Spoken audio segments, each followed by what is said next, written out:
మాట మీరు నమ్ముతారా, బైబిల్ నమ్ముతారా? బైబిల్. అయ్యగారి మాట నమ్ముతామన్నా చేద్దండి. అయ్యగారి మాటే నమ్ముతాము, బైబిల్ మేము నమ్మము అన్నవ చేద్దండి. బైబిల్లో ఉన్నదే బైబిల్ని నమ్ముతాము అన్నవ చేద్దండి. బైబిల్ నమ్ముతాం. చేతులు ఎత్తారు, మాట తప్పదు.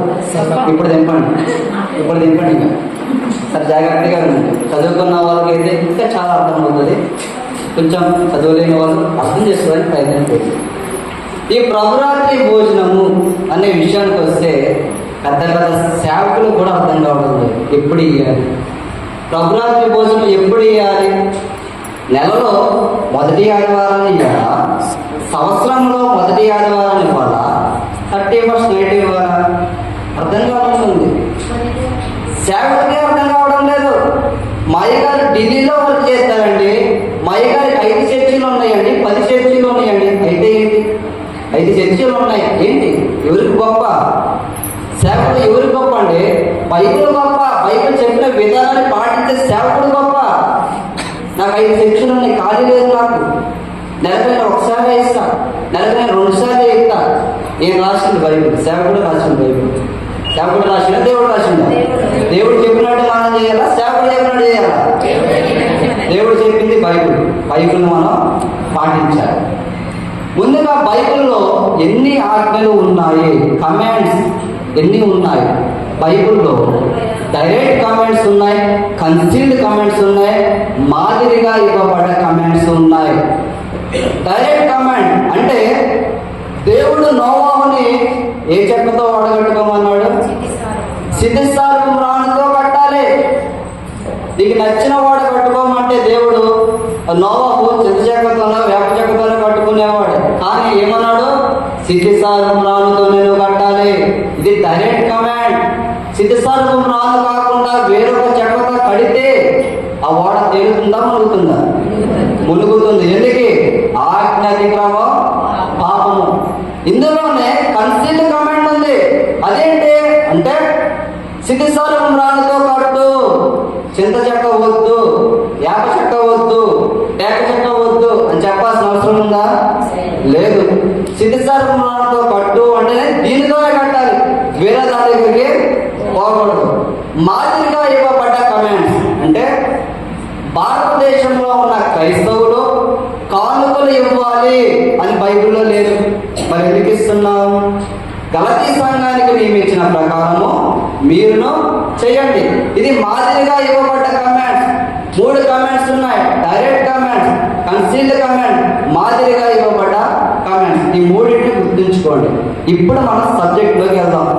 కొరింథీయులకు రాసిన పత్రిక, మొదటి కొరింథీయులకు రాసిన పత్రిక 11వ అధ్యాయము 23వ వచనం. నేను మీకు అప్పగించిన దానిని ప్రభు వలన పొందితిని. దేని వలన పొందాడు? ప్రభు వలన పొందితిని.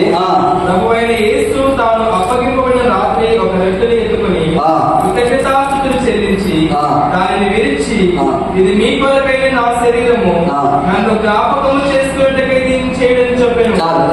నన్ను జ్ఞాపకం చేసుకున్నట్టుగా దీనిని చేయండి, ఇది చెయ్యండి.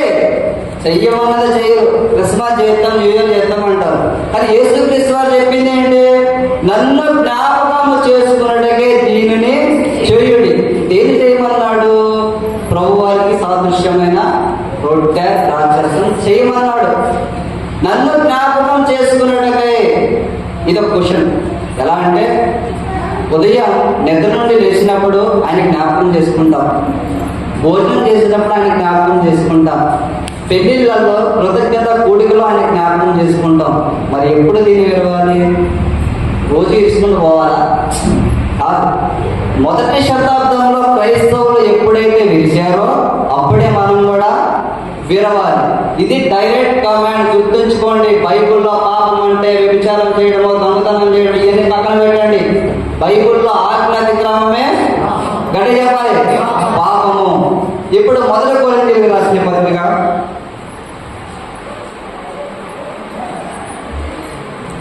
ఒకసారి అపోస్తలుల కార్యం కదా, అపోస్తలుల కార్యములు 20వ అధ్యాయము 6వ వచనం 7 నుండి చూడండి.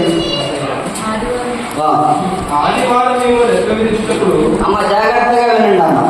నేను డైరెక్ట్ కామెంట్ చెప్పాను, ఇప్పుడు కన్సిల్డ్ కామెంట్ చెప్తున్నాను. జాగ్రత్తగా వినండి. ఇది సేవకులకి అర్థం కావడం లేదు. అక్కడ ఉన్న వచనాలు మీరు అర్థం చేసుకుంటే చాలు, మీరేదో ఆలోచించాల్సిన అవసరం లేదు. చదవండి. ఆదివారమున మేము రొట్టె విధించుటకు కూడినప్పుడు. ఎప్పుడంటామా? గట్టిగా చెప్పాలి. ఇది ఏ ఆదివారం? నెలలో మొదటి ఆదివారమా? సంవత్సరంలో మొదటి ఆదివారమా? ఇది తెలవదు. ఆదివారమున మేము రొట్టె విరుచుటకు కూడినప్పుడు. అసలు ఇక్కడ కూడుకుంటే ఎందుకంట? రొట్టె విరవడానికి. ఎప్పుడది? ఆదివారమున. ఆదివారమున మేము రొట్టె విరుచుటకు కూడినప్పుడు. ఇంకా కొంచెం డెప్త్గా వెళ్దాం. మొదటి కొరింథీయులకు రాసిన పత్రిక 16వ అధ్యాయం. మొదటి కొరింథీయులకు రాసిన పత్రిక 16వ అధ్యాయం.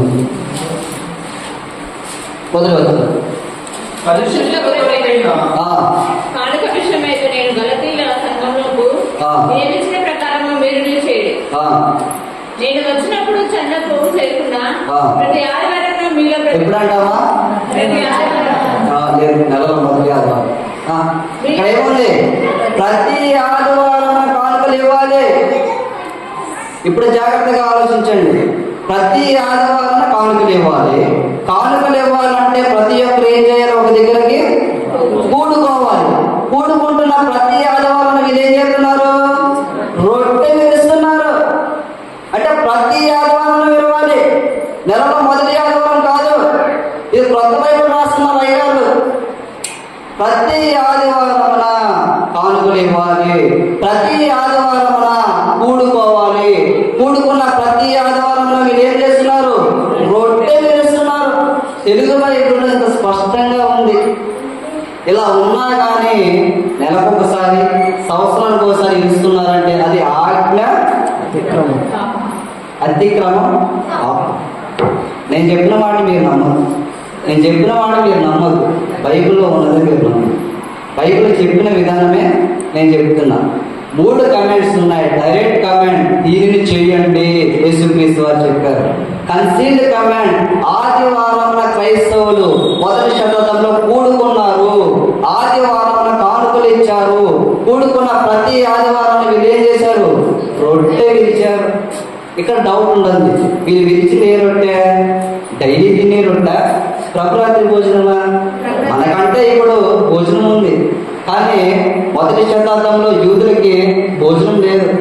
రొట్టెలు ప్రతిరోజు తినేది అదే రొట్టె, ఆదివారం తినేది కూడా అదే రొట్టె. కానీ ఇక్కడ మనం కన్ఫ్యూజ్ అయిపోతాం. వాళ్ళు తిన్నది నార్మల్ భోజనమేమో, ప్రభురాత్రి భోజనం కాదు అని కొంతమంది వాదిస్తారు. ఒకసారి అక్కడే మనం చదువుదాం. మొదటి కొరింథీయులకు రాసిన పత్రిక 11వ అధ్యాయము.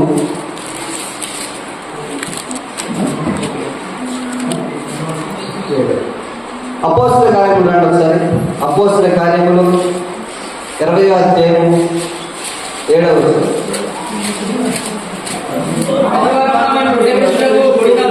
కూడినప్పుడు పౌలు గారు మరునాడే వెళ్ళనయ్యుండి ఏం చేస్తున్నాడంట? ప్రసంగం. ఎక్కడ ఉంటుంది? డైలీ తినే భోజనం దగ్గర ప్రసంగం ఉంటుందా? ఉండదు. ఎక్కడ ఉంటుంది?